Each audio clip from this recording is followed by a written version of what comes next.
Oh man, Starbreeze. How did you screw this up so bad? So bad.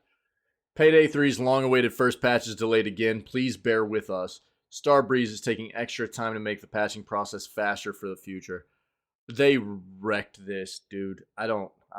It's so terrible to see a developer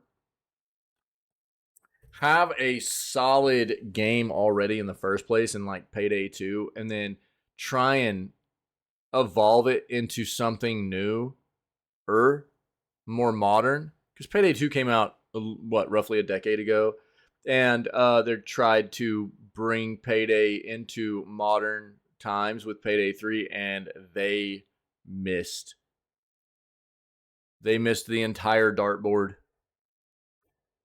Just, I mean, nowhere close, dude. um it feels terrible, if as somebody who played Payday 2 and loved it, man, to see, and I haven't played Payday 3, but I was going to until I saw what everybody was saying about Payday 3, and apparently, especially if you were a Payday 2 fan, this is not something you're going to enjoy. It doesn't look like. Almost a month after Payday 3's disastrous launch, its highly anticipated first patch, which is said to include over 200 quality of life improvements, has been delayed a second time with no estimated release date. Quote, "We're sorry for the lack of communication regarding the first patch." Starbreeze community and influencer manager Elizabeth Elvstad wrote on the game's Discord, "We have identified some issues that need to be fixed before we can bring it to you, but rest assured that this is the main priority for our teams." Okay. "We're spending additional time revamping our patching process to ensure that we can have a steady cadence and momentum with patches going forward. We are careful with giving you an ETA right now as we want to make sure that we can deliver before we do so. Please bear with us.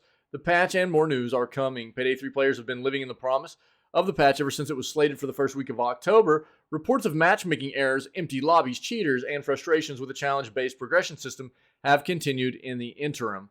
That is not even addressing the fact of, like, them trying to fix a bunch of stuff that wasn't broken in the first place with just the way the game was, mechanically built from Payday 2. The news of another delay for the patch has left many players losing patience with Starbreeze. Games only get one launch, and they thoroughly crap the bed with this one. Reddit user Mahogany Tooth wrote in a reply to a post about the delay, "I'm sure they'll make the game better and more successful like they did with Payday 2, but they're building themselves their own hill to climb. Truly believe you can turn this game around, but I believe it less and less with each delay." Hank Garrettson wrote in a reply to the announcement on Twitter. The worst issues with Payday 3 were cleaned up with server maintenance early on. Players still find the co-op FPS lacking compared to Payday 2. One of the biggest criticisms is Payday 3's online-only requirement, which forces solo players to enter a queue before every mission. Starbreeze CEO Tobias Soygren said earlier this month the team is looking at the possibility to add some sort of offline mode. Work on an offline mode for Payday 3 hasn't actually begun at this point, however. Payday 3's roadmap hasn't been pushed forward from the delay. It will receive another quality of life patch in November and its first DLC syntax error before the end of the year. 3 more DLCs are planned to release throughout 2024. Meanwhile, on Steam, 60% of the 31,000 user reviews for Payday 3 are negative. That means 40% are positive, with fewer and fewer trickling in as the concurrent player count drops into the thousands. Payday 2, however, has returned to its spot in the top 50 most played games on the platform with around 31,000 players in the game right now. Again, Payday 2 was a banger. Still is.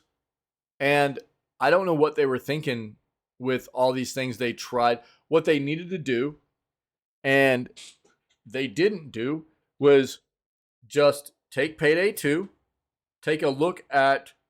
It's literally the same thing we talk about all the time with these developers, right? Do you listen to your community at all? Starbreeze doesn't, obviously. Starbreeze doesn't listen to their community at all. With as much feedback as they've gotten over the past decade for Payday 2 and the things that they've done very well and the things that they've gotten backlash for, right? They tried to take Payday 2, turn it into Payday 3, and did so much wrong. Payday 3 is a game that people love. Obviously, Payday 2, people are going back and playing. There are a ton of people playing it right now. It's an over decade old game that people love. And people are going back and playing it because their new one's a piece of trash. This is the problem with developers, man. A lot of them. Not all of them. A lot of them. You don't listen to your fan base. You don't listen to your community. You do what you think needs to be done. And you just push out a pile of trash. That's not the way this works. You know? I don't know. It doesn't make any sense to me, man. There are good developers out there that actually listen to their player base, their fan base. And it's funny to me because you look at these companies that do that. Don't get me wrong, not all feedback is good feedback, right? But it's easy to kind of discern between good and bad feedback. If you have the majority of your player base and your fan base saying the same thing, it's a pretty good idea to listen to those sentiments and try and implement and maybe keep those mechanics, things like that, right? The companies that do that kind of thing tend to create pretty solid products that their players enjoy. I don't understand what's so hard about that process.